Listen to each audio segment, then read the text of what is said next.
अच्छा, नहीं मिलने का श्रेय किनको जाना चाहिए था? अरे नहीं परियोजना मिलने की का तरफ से। तो हम लोग परियोजना के श्रेय देंगे ना। आप लोग तो करेंगे नहीं कुछ। जो भी दोष होगा तो मैनेजमेंट का ही, हम ही लोग का दोष है। लोग लगातार यहाँ के जमीन का दोहन कर रहे हैं, यहाँ से कोयला निकाल रहे हैं और कोयला बेच के और कोल इंडिया नवरत्न कंपनी बन गई। मेरा क्षेत्र से कोयला निकलेगा, कोयला से जो बिजली उत्पन्न होती है वो हम ही बिजली के लिए तरस रहेंगे, हम ही बिल भरेंगे। फिर ये तो सरासर यहाँ अन्याय। बिना हल्ला किए, बिना शोर किए पेपर, संज्ञान पेपर दे दिए हैं। तो अगर नहीं पूरा होगा तो अभी भीड़ जो दिख रहा है 100 में, वो हजारों में फिर बदलेगा। पूरा नीचे स्तर में पूरा पानी चला गया है। बाल्टी भी वहाँ एक चुरुआ भी वहाँ पानी नहीं निकलता है। तो कहीं ना कहीं ये प्रभावित ये माइंस की वजह से ही हुआ है। मिट्टी, हवा और जल इतना दूषित हो चुका है कि यहाँ का लोग कैंसर से भी पीड़ित हो रहे हैं। आसपास में अभी रोंटा आसपास के गांव जो पैंकी है वहाँ पे भी खबर आसपास। तो यहाँ के लोकल प्रतिनिधि हैं, लोकल प्रतिनिधि कभी ऐसा नहीं चाहे कि इस क्षेत्र को विकास हो, क्योंकि वो लोग सिर्फ अपना विकास देखा, अपने घर परिवार का विकास देखा। यहाँ के लोगों का, गरीब गुरबा लोगों का कभी विकास नहीं मौखिक रूप में नहीं, हम लोग को लिखित रूप में जो भी आश्वासन परियोजना की तरफ से है वो लिखित रूप में चाहिए। विस्थापित लोगों को जमीन अधिग्रहण करके सीसीएल तो ले ली, बहुत आदमी को अभी तक नौकरी भी नहीं दिलाई है। एवं ना सीएसआर फंड के द्वारा हम लोग को कुछ आज तक लाभ दिया गया है और ना ही किसी और फंड के द्वारा। 300 मीटर की दूरी में खदान के एकदम सामने में, लेकिन वहाँ पानी के लिए हम लोग तड़पते हैं, बिजली के लिए तड़प रहे थे, लेकिन बहुत सारे नेता यहाँ पहुँचे हैं। बहुत कर्मा परियोजना में आने का कारण क्या है, मुख्य थोड़ा विषय रखेंगे। 1993 से लेकर कर्मा परियोजना में लगातार काम चलता रहा है और यहाँ के ग्रामीणों के साथ में, ग्रामीण यहाँ के इतने सहयोगी हैं कि उन्होंने कभी परियोजना को किसी भी तरीके से प्रभावित या डिस्टरबेंस करने का कोई कोशिश नहीं किया। लेकिन अब ग्रामीणों की आस टूट रही है। 93 से 2023 बीत चुका है, 24 बीत चुका है। अब इनका जो पेशेंस था वो ख़त्म हो गया है। वजह ये है कि अभी ठंडा का मौसम है और आपको जानकर यह आश्चर्य होगा कि आसपास के क्षेत्र में पानी का लेवल नीचे चला गया है। उनके कुओं में पानी के जगह कोयले से सना हुआ कीचड़ बच गया है। पेयजल की कोई व्यवस्था नहीं है। बगल में जो अस्पताल था, जो इनके स्वास्थ्य सुविधाओं को ध्यान में रखकर बनाया गया था, वो भी तोड़ दिया गया है। और यहीं बगल में कैंटीन है, वहाँ पे एक हॉस्पिटल का बोर्ड लगा दिया गया है, जहाँ ना तो इलाज की कोई व्यवस्था है, ना दवाई की व्यवस्था है, ना यहाँ के जो विस्थापित हैं, जो प्रभावित हैं, उनको किसी तरीके की कोई चिकित्सा सुविधा यहाँ पे दी जा रही है। यहाँ के बच्चों के पठन पाठन के लिए, महिलाओं के कौशल विकास के लिए, यहाँ पे ग्रामीणों को स्किल डेवलपमेंट के लिए सीसीएल प्रबंधन के तरफ से किसी भी तरीके का कोई प्रयास नहीं किया जा रहा है। ये लोग लगातार यहाँ के ज़मीन का दोहन कर रहे हैं, यहाँ से कोयला निकाल रहे हैं और कोयला बेच के और कोल इंडिया नवरत्न कंपनी बन गई। लेकिन सुविधा की बात करें तो जितने भी मूलभूत सुविधाएं हैं, चाहे वो चिकित्सा की सुविधा हो, शिक्षा की सुविधा हो, कौशल विकास की सुविधा हो, चाहे बच्चों के और अन्य संबंधित जो है बीमारियों के इलाज की व्यवस्था हो, वृद्धाओं के लिए सुविधा देने की बात हो, यहाँ पे सौंदर्यीकरण की बात हो या प्रदूषण को नियंत्रण करने की बात हो, पेयजल की व्यवस्था कराने की बात हो, किसी तरीके का कोई भी सुविधा सीसीएल प्रबंधन के द्वारा यहाँ के विस्थापितों को नहीं दिया जा रहा है। एक सवाल है संतोष जी कि क्या कारण हो सकता है कि 1993 से ये कोलवरी चल रही है, आज तक सीएसआर फंड के तहत जो लाभ मिलना चाहिए वो लाभ अभी तक नहीं देखने को मिला। क्या कारण हो सकता है, थोड़ा सा बताएंगे आप? वजह हमेशा से स्पष्ट रहा है। जो जीएम होते हैं, जो पीओ होते हैं और जो संबंधित अधिकारी होते हैं, वो मिल के सीएसआर फंड का बंदर बाट करते हैं। आपको बता दूं कि हम लोग डीसी ऑफिस में गए हुए थे, वहाँ पे सेल बोकारो का सीएसआर से वहाँ शेड बना हुआ है। उसी तरीके से ये लोग कोरम पूरा करने के लिए सीएसआर फंड का आपस में ही बंदर बाट कर देते हैं। जिन एजेंसियों के साथ इनका साठगांठ होता है या जिन परियोजनाओं के साथ में, जिन स्कूल मैनेजमेंट के साथ में, हॉस्पिटल मैनेजमेंट के साथ में या फिर सरकार के किसी विभाग के अधिकारियों के साथ इनका साठगांठ होता है, वहाँ पे ये लोग सीएसआर फंड का अलॉटमेंट कर देते हैं ताकि उस सीएसआर फंड में ये लोग आपस में बंदर बाट कर सकें। जबकि सीएसआर फंड का जो मकसद है, जो उद्देश्य है, वो ये है कि विस्थापित और प्रभावित क्षेत्र में आपको सौंदर्यीकरण का काम करना है, आपको पार्क बनाने हैं, उद्यान बनाने हैं, उनके लिए पुस्तकालय की व्यवस्था करनी है, विद्यालय की व्यवस्था करनी है, उनके लिए अस्पताल की व्यवस्था करनी है, समुचित पानी की व्यवस्था करनी है। सीएसआर का फंड का जो असल उद्देश्य है वो यही है। लेकिन सीएसआर फंड मात्र पीओ और जीएम का पॉकेट भरने के लिए अब एक जरिया मात्र बन के रह गया है। अच्छा, इससे पहले भी आंदोलन हुआ है इस परियोजना में, मगर आज तक लाभ नहीं मिला। बहुत सारा पार्टियां की जैसे 5 साल में बदलती है तो वो आती है और वो भी आंदोलन किया जनता को लेकर, मगर आज तक जनता को लाभ नहीं मिला। क्या कारण हो सकता है? धरना तो होती है मगर वो धारा का धारा ही रह जाता है। देखिए, आंदोलन, राजनीति, धरना, प्रदर्शन आज़ादी से पहले से चलता आ रहा है, आज़ादी के बाद भी चलता आ रहा है। लेकिन स्पष्ट कर देना चाहते हैं कि झारखंड में 25 जुलाई 2024 के बाद से, पार्टी की स्थापना के बाद से आंदोलन की परिपाटी बदल गई है। अब हम लोग समाधान के लिए आंदोलन करते हैं। दूसरे पार्टियां किस लिए आंदोलन करती हैं हमें नहीं पता, लेकिन जेल केम और जेल केम कमीशन के लिए अगर सीधे तौर पे कहे जाएं अन्य पार्टियों के आंदोलन का बात, तो वो सीधा अपना कमीशन सेट करने के लिए, अपना परसेंटेज सेट करने के लिए, अपने लोगों को सीसीएल में जॉब दिलाने के लिए या आउटसोर्सिंग में जगह दिलाने के लिए, कंप्यूटर ऑपरेटर में जगह दिलाने के लिए, डीओ लगाने के लिए, कोयला बेचने के लिए, ट्रक लगाने के लिए वो आंदोलन करते हैं। लेकिन जेल कैम्प का इतिहास है कि हम लोग जब आंदोलन करते हैं तो हमारा असल मकसद होता है कि ग्रामीणों की जो समस्या है उसका समाधान होना चाहिए। अच्छा, जेल कैम्प मिशन पे काम करेगी कि कमीशन पे काम करेगी? निश्चित रूप से हमारा मिशन स्पष्ट है। शिक्षा, स्वास्थ्य और ग्रामीणों की बुनियादी जरूरतें पूरा करना हमारा मिशन बन चुका है। क्रांति और उलगुलान हमारा मिशन बना हुआ है। हमें हमेशा मिशन की चिंता होती है, लक्ष्य की चिंता होती है, और हम लोग जो राजनीति है उस राजनीति को बदलने के लिए राजनीति में आए हैं। अच्छा, इस बार भी ऐसा तो नहीं देखने को मिलेगा जैसे पूर्व धरना में, आंदोलन में होता है कि धरना तो होता है, सारा चीज होता है, मगर जाके पार्टियां का जो भी मुख्य चेहरा आता है सेटलमेंट हो जाता है, आंदोलन को बेच देता है। आज तक के आंदोलन में अगर आप ट्रैक रिकॉर्ड निकाल के देखते हैं तो आपको ये समझ में आ जाएगा कि जेल कैम्प कोई भी आंदोलन करती है तो उसका उद्देश्य ग्रामीणों का भला करना होता है, और इस बार भी हम लोग ग्रामीणों का भला करेंगे। धन्यवाद संतोष जी। आज हम लोग यहाँ कर्मा परियोजना में आवेदन देने के लिए आए हैं कि यहाँ के आसपास जो प्रभावित लोग हैं उनको आज से पूर्व कहीं ना कहीं मतलब इफेक्टेड था, उसके बावजूद उनको कहीं किसी रूप में लाभ नहीं दिया जा रहा था। यहाँ से लगभग देख रहे हैं कि आरा डीएवी, कुजू, हर जगह मतलब डीएवी मतलब विद्यालय का बनाया गया, लेकिन यहाँ आज तक स्कूल का भी मतलब प्रबंधन के हिसाब से ना उन लोग के माध्यम से पहल किया गया कि यहाँ पर उन लोग के तर्ज पे यहाँ दिया जाए।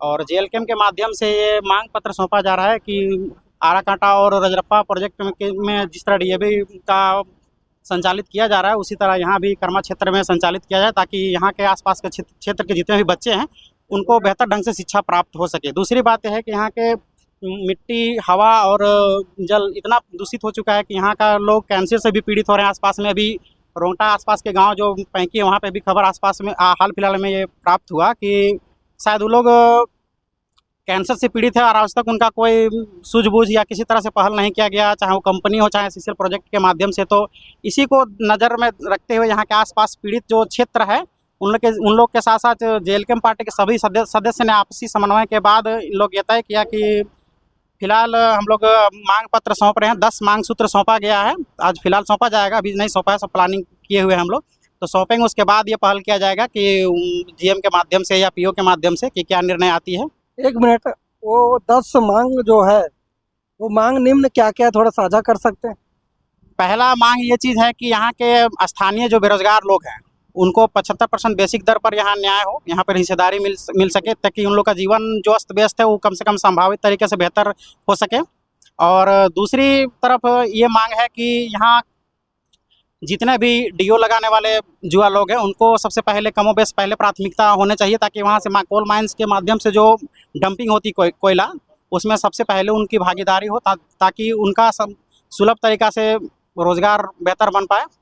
और सीएसआर के माध्यम से जितने भी यहाँ आसपास के लोग हैं उनको बेहतर लाभ पहुँचाए, यहाँ परियोजना के माध्यम से पहुँचाया जाए। और फिलहाल अभी देखते हैं और क्या मामला धीरे धीरे बढ़ रहा है, उसके बाद हम लोग तय करेंगे क्या होगा। लेकिन फिलहाल 10 सूत्र मांग सौंपा गया है, अभी तक पत्र तो मेरे हाथ में नहीं है इसलिए कंफर्म नहीं कर पा रहे हैं। धाती है हमारे साथ, और आप अपना नाम और कहाँ से हैं और आज आप उपस्थित है कर्मा परियोजना में, क्या विषय लेकर आप कर्मा परियोजना पीओ ऑफिस आए हैं, थोड़ा सा आप साझा करेंगे नाम परिचय के साथ? नाम मेरा योगेंद्र कुमार महतो हुआ। हम यहीं प्रभावित क्षेत्र सुगिया के रहने वाले हैं। आज तक सीसीएल प्रबंधन के द्वारा हम लोग को विस्थापित लोगों को जमीन अधिग्रहण करके सीसीएल तो ले ली, बहुत आदमी को अभी तक नौकरी भी नहीं दिलाई है एवं ना सीएसआर फंड के द्वारा हम लोग को कुछ आज तक लाभ दिया गया है और ना ही किसी और फंड के द्वारा। ना यहाँ खेल का सुविधा है, ना हॉस्पिटल है, ना स्कूल है, ना बस है, कुछ ऐसी सुविधा नहीं है। और जगह देखते हैं हर जगह स्कूल की सुविधा है, बसें मिलती है, हॉस्पिटल है, सारा कुछ है, लेकिन कर्मा प्रोजेक्ट के द्वारा आज तक हम लोग को कुछ इस व्यवस्था नहीं किया चलिए गया। बहुत बहुत धन्यवाद। और इन सारे मांगों के लेकर आप आए हैं और हमारे साथ नेक्स्ट और एक हैं। और आप सर अपना नाम और कहाँ से हैं और आप कर्मा परियोजना में क्यों आए हैं, थोड़ा संक्षिप्त में आप बताएंगे। जोहार, मेरा नाम विनोद कुमार महतो है और जेल कैम्प पार्टी का जिला संगठन महासचिव है। देखिए, आज जो हम लोग यहाँ कर्मा प्रोजेक्ट आए हैं तो यहाँ कोई हम लोग खुशी से नहीं आए हैं। आज देखा जाए तो कर्मा प्रोजेक्ट से करोड़ों का टर्नओवर होता है, लेकिन यहाँ से लोगों को जो सुविधा मिलना चाहिए और जगह जो सुविधा मिलता है वो सुविधा हम लोगों को नहीं मिल रहा है। जब से ये कोलवरी खुला है किसी भी तरह से कोई सुविधा नहीं मिलता है। सिर्फ पेपर में वो लोग दिखा देता है कि हाँ सब कुछ हम कर रहे हैं, लेकिन वो पेपर में ही रहना चाहिए क्या?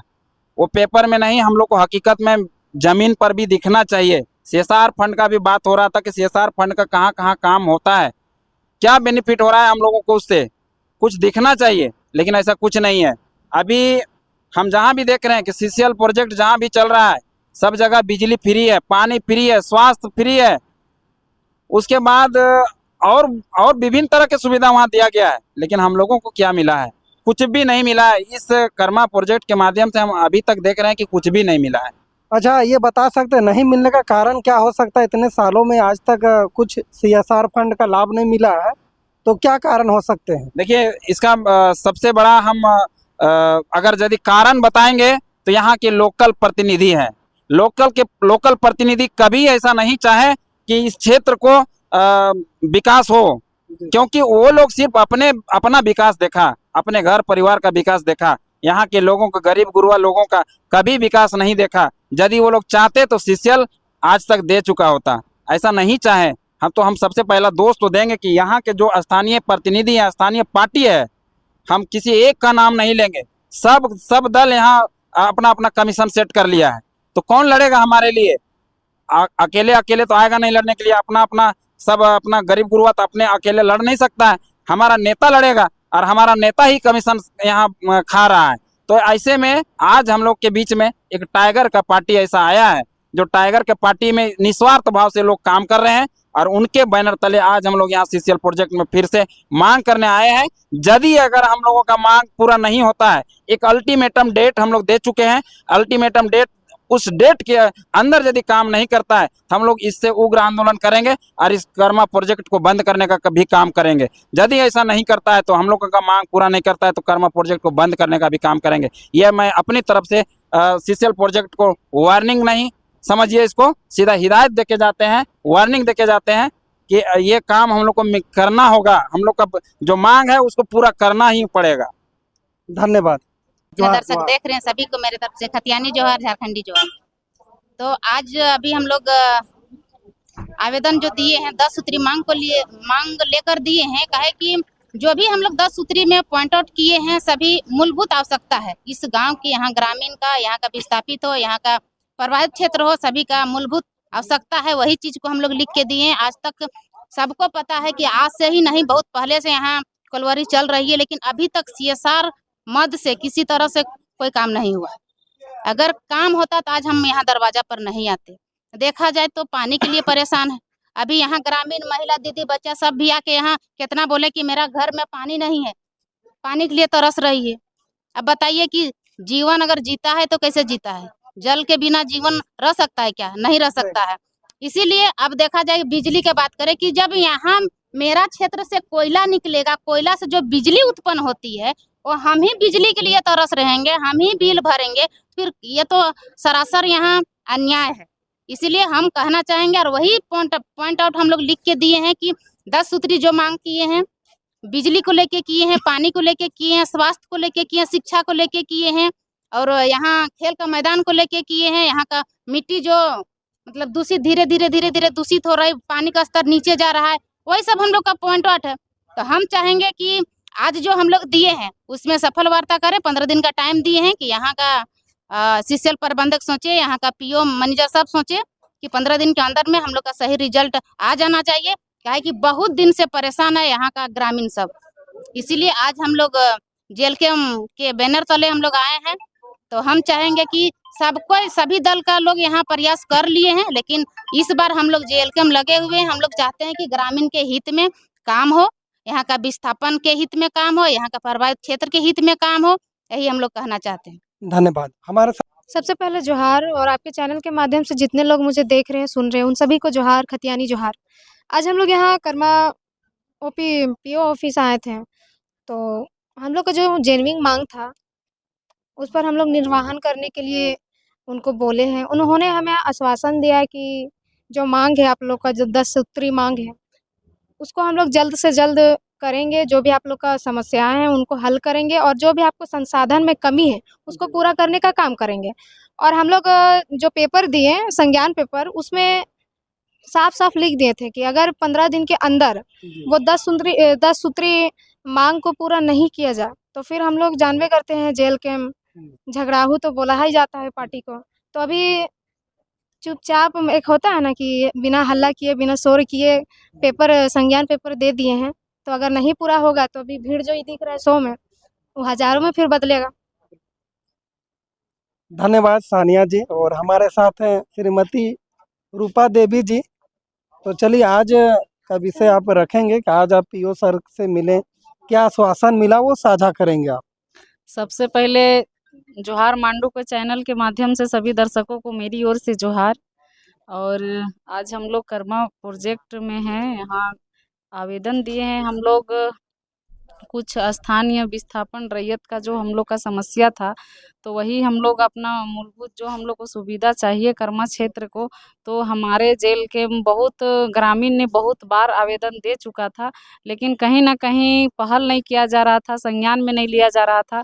तो हम लोग ग्रामीण हम लोग से मदद मांगी कि जेल केम का जो आप लोग का पार्टी के बैनर तले हम लोग यहाँ आवेदन देंगे।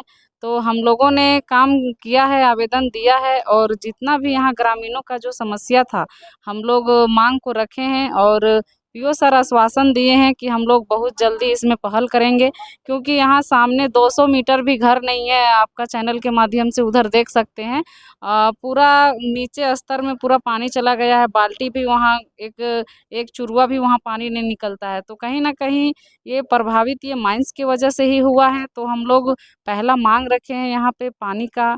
और तो आश्वासन क्या मिला है उधर से? आश्वासन मिला हम लोग का यही कि 15 दिन के अंदर हम लोग जो मतलब हो पाएगा 3-4 मांग को जो ज़्यादा जेन्युइन है, ज़रूरी है, उस पर हम लोग पहल करेंगे। और हम लोग विजिट में जाएंगे, तो हम लोग भी बोले कि सर आप जाइए विजिट में, जांच कीजिए, जांच का विषय है, अगर आप लोग को लगता है तो आप लोग देख लीजिए आसपास का। जानना चाहेंगे क्या आश्वासन मिला?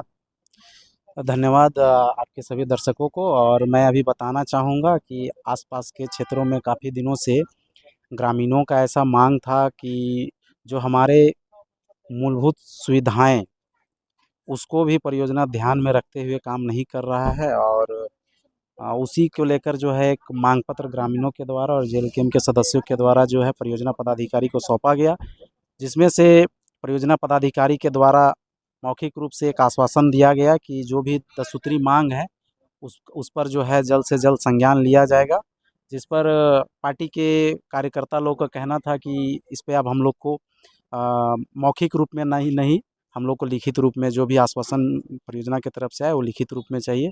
सकारात्मक माहौल में बातचीत हुआ अच्छे तरीके से, और बिंदुवार तरीके से पार्टी के जितने भी वरीय पदाधिकारी लोग थे उन लोग अच्छे से परियोजना पदाधिकारी को अपना मांग पत्र के बारे में समझाने का काम किया, जिसमें से मूल जो हम लोग का मांग यही था कि इस परियोजना के आसपास के क्षेत्रों में मिट्टी, पानी और हवा का जो है गुणवत्ता काफ़ी ख़राब हो चुका है, और सुरक्षा मानकों का आप कहें सही से पालन नहीं होने का ये नतीजा है कि मिट्टी पानी और हवा का जो है गुणवत्ता जो है परियोजना ये कर्मा परियोजना के आसपास के क्षेत्रों में खराब हो चुका है, जिसको लेकर हम लोग अवगत कराने का काम किए। पानी की समस्या था और शिक्षा के लिए जो है स्कूल का सुविधा होना चाहिए, उसके लेकर मांग किया गया है। और भी है 10 सूत्री मांग, और हम लोग जो है मांग पत्र सौंपने के बाद जो है उसका रिसीविंग लेने के बाद अभी आप लोग से बातचीत कर रहे हैं। धन्यवाद पंकज जी। देखिए हम लोग यहाँ मांग पत्र देने के लिए पहुँचे थे, तो उसमें 10 सूत्री मांग है और जो जेनविन मांग है वही हम लोग को अभी फ़िलहाल के चीज़ चाहिए। अभी हमारा गांव महुआ टूंगरी है 300 मीटर की दूरी में, खदान के एकदम सामने में, लेकिन वहाँ पानी के लिए हम लोग तड़पते हैं, बिजली के लिए तड़प रहे थे। लेकिन बहुत सारे नेता यहाँ पहुँचे हैं, बहुत बहुत अंड संड पहुँचे, 1993 चल रहा है, लेकिन सब ने अपना अपना जेब भरने का काम किया। लेकिन हम लोग JLKM पार्टी 2-2.5 साल का पार्टी है, हम लोग पार्टी नहीं है, ये घर घर का माटी का बात करते हैं। तो हम लोग बस इसी का बैनर तले हम लोग सौंपने के लिए आए हैं, और जो भी 10 मुद्दा है वो जेन्युइन है, वो PO साहब आश्वासन भी मिले हैं कि बहुत जल्द हम लोग करेंगे, और 15 दिन का हम लोग तरफ से टाइम भी दिया गया है। तो देखते हैं फिर 15 तारीख के बाद क्या होता है।